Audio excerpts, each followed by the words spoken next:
Hello, good morning everyone. I hope you all are seen your previous lecture. If you seen your lecture, then you must do your homework. I am waiting for your homework in our English group. So please it's do immediately. Today we will discuss about Aristotle. You all are know the name of Aristotle. Aristotle was born in 1385 BC. BC means before Christ. એરિસ્ટોટલનો જન્મ 385માં થયો હતો. Before Christ એટલે કે ક્રાઇસ્ટના જન્મ પહેલાં. He was died in 322 BC. તેમનું મૃત્યુ 322માં થયું હતું. He was a great Greek philosopher. તે ગ્રીકનો મહાન એવો ફિલોસોફર એટલે કે તત્વજ્ઞાની હતો. આજનો આપણો ટોપિક છે એરિસ્ટોટલ્સ વ્યૂ ઓન ટ્રેજેડી. ટ્રેજેડી એટલે કે કરુણાંત. એરિસ્ટોટલના વિચારો ટ્રેજેડી વિશેના કેવા છે તેના ઉપર આપણે આજે થોડીક માહિતી મેળવવાની છે. તો ચાલો આપણે શરૂ કરીએ આજનો આપણો lecture. Aristotle was first accurate critic. Aristotle સૌથી પહેલામાં પહેલા એક્યુરેટ એટલે કે સચોટ, ક્રિટિક એટલે કે ટીકાકાર અથવા તો વિવેચનકાર હતા. એન્ડ ટ્રસ્ટેડ જજ અને વિશ્વાસુ એવા જજ એટલે કે ન્યાય કરવામાં વિશ્વાસુ હતા. He taught us two offices together. તેઓ આપણને એક સાથે બે, આમ તો ઓફિસીસ એટલે કે કોન્સેપ્ટ અથવા તો ભંડાર, એક સાથે આપણને બે વિચારો આપે છે. હાઉ વી ઓટ ટુ જજ રાઇટલી ઓફ અધર્સ. કઈ રીતે આપણે કોઈ અન્યને સાચી રીતે જજ કરવા જોઈએ, ન્યાય આપવો જોઈએ. And what we ought to imitate specially in our self. અને બીજું કે કઈ રીતે આપણે આપણી જાતની ઇમિટેટ એટલે કે નકલ કરવી જોઈએ, ખાસ રીતે કઈ રીતે આપણે આપણી જાતની નકલ કરવી જોઈએ. આ બે વસ્તુનો ખાસ એમણે ખ્યાલ આપ્યો છે. આવી વ્યાખ્યા બેન જોન્સન આપણને આપે છે, જે પણ અંગ્રેજી સાહિત્યના સારા એવા લેખક છે. Aristotle was the most illustrate disciple of Plato. મેં જેમ આગળ વાત કરી તેમ કે એરિસ્ટોટલ છે તે કોનો શિષ્ય હતો? પ્લેટોનો. અને પ્લેટો કોનો શિષ્ય હતો? સોક્રેટિસનો. આ વસ્તુ ખાસ યાદ રાખવી કે એરિસ્ટોટલ છે તે ઇલ્યુસ્ટ્રેટ એટલે કે પ્રસિદ્ધ અને ડિસિપલ એટલે કે શિષ્ય. એરિસ્ટોટલ પ્લેટોનો ખૂબ જ પ્રખ્યાત અથવા તો ખૂબ જ જાણીતો એવો શિષ્ય હતો.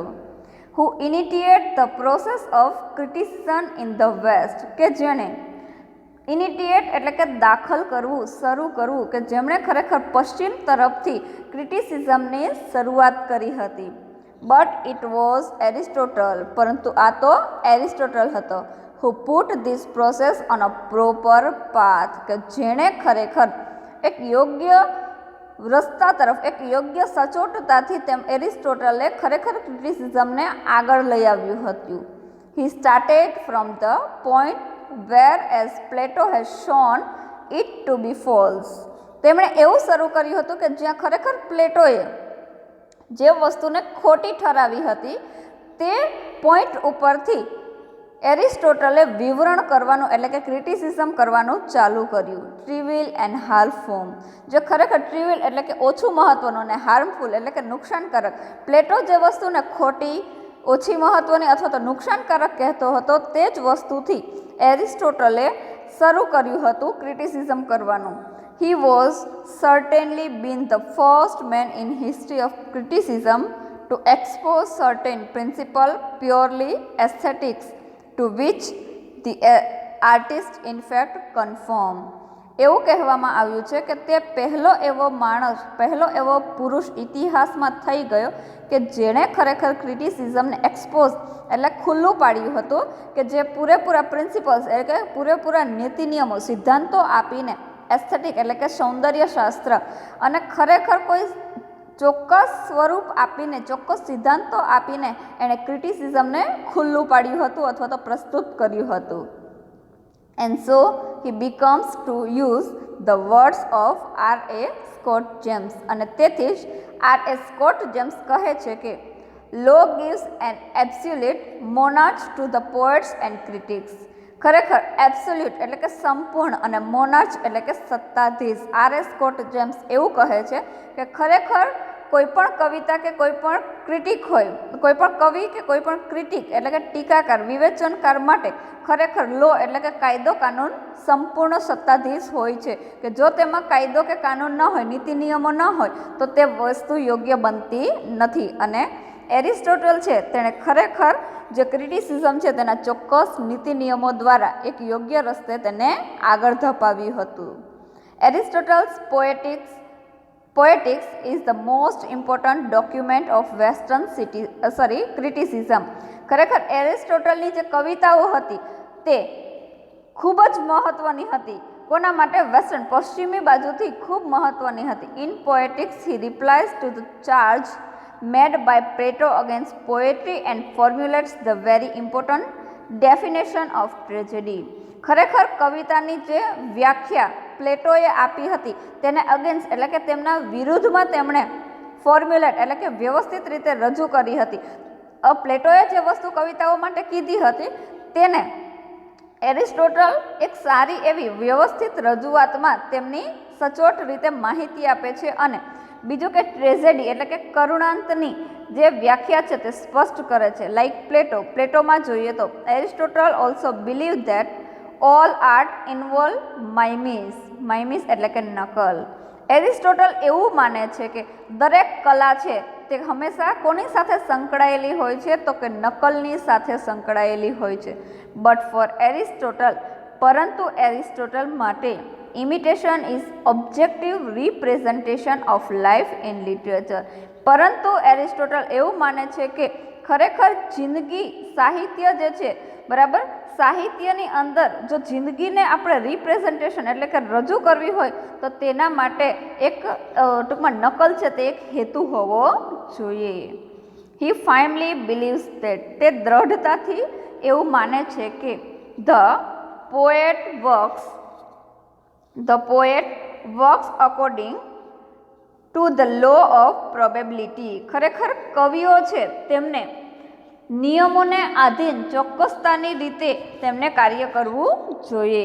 After providing his view on literature in general, Aristotle embarks on a full length discussion on tragedy.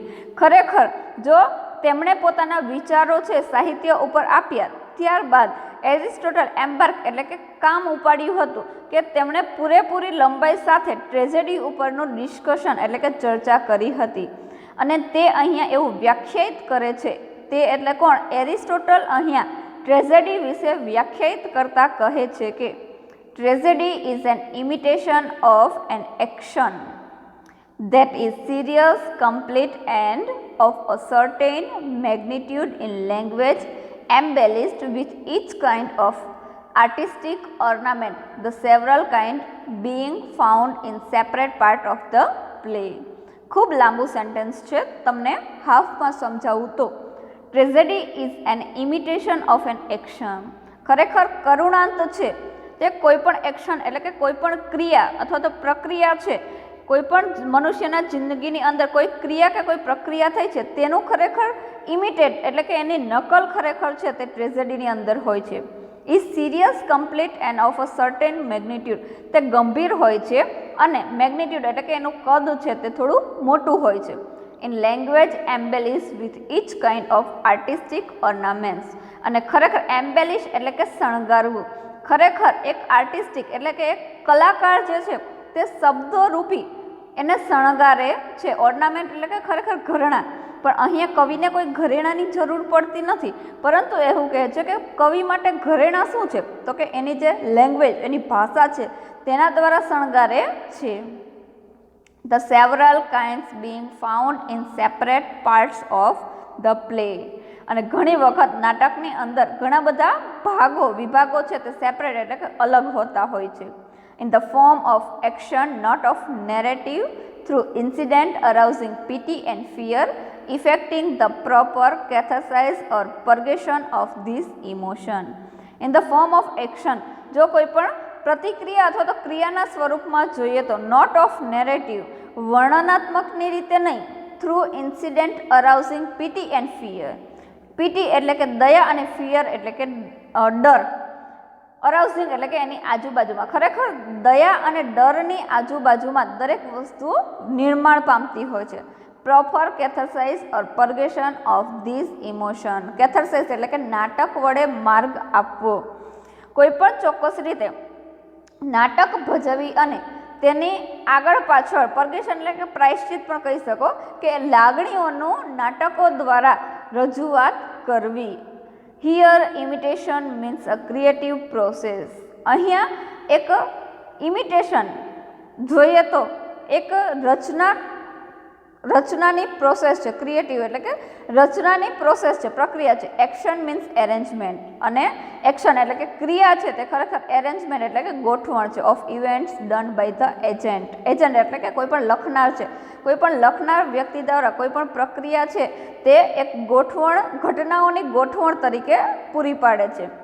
Serious is the aim that is why tragedy happens. અને ગંભીરતા છે તે ટ્રેજેડીનું મુખ્ય કારણ હોય છે, મુખ્ય હેતુ હોય છે. Complete means it carries beginning, middle and magnitude, reverse the concept of beauty, embellish language, show the profuse use of figure of speech.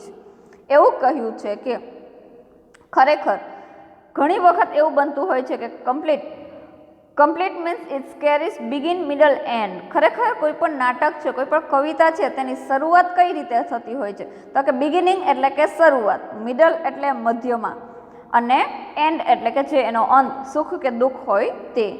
Magnitude એટલે કે કદ. Concept of beauty, embellish language, so profuse use of figure of speech. Figure of speech એટલે કે શબ્દ અલંકાર. કોઈ પણ કવિ કે લેખક છે તે પોતાના શબ્દો દ્વારા સરસ મજાની જે ભાષા છે તેને શણગારતા હોય છે. પ્રોફ્યુઝ એટલે કે પુષ્કળ રીતે.